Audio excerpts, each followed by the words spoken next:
The Nazis. Now, obviously, they're among history's greatest bellends, but how did they take this symbol, which means peace, prosperity, and love, and turn it into something which means hate, genocide, and terror? Well, firstly, what is the swastika? Well, it's an ancient symbol. It's a cross with arms bent at right angles. The name comes from the Sanskrit swastika, which means well-being or good fortune, and it's been used across the world for over 7,000 years. It's sacred in Hinduism, Buddhism, Jainism, and it's a symbol of luck, life, and prosperity. You'll find it in India, China, Japan, Europe, and Native American culture, and it was used in Greek, Roman, and Norse artifacts as a sun or a cycle symbol. In fact, it was also a popular decorative motif in the late 19th and early 20th century, and even appeared on Allied uniforms in the First World War.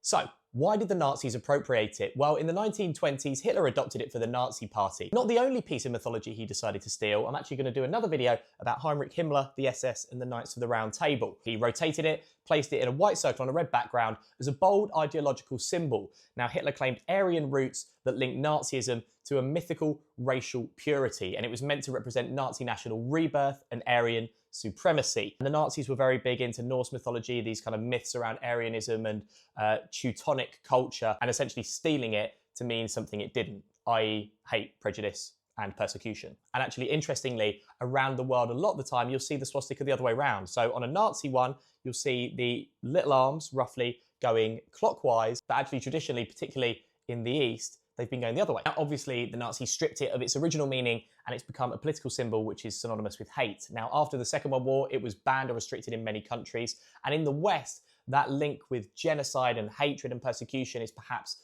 too strong, whereas actually, in the East, it's still commonly used as a symbol of peace, prosperity, as it has been for thousands of years. Now, obviously, this can create a little bit of confusion, as Western tourists traveling in the East might be like, oh man, that's a swastika. Now, in fact, here's one I found at a Hindu shrine in Mauritius. Now, what's really important to remember here is the swastika isn't a Nazi symbol. The swastika is a symbol that was stolen by the Nazis. In fact, it was something that meant peace, love, and prosperity for thousands of years to generations of people. But it's yet another thing that the Nazis have largely changed, destroyed, and ruined to mean hate. But it's important to remember that actually the swastika was here before the Nazis, and they are now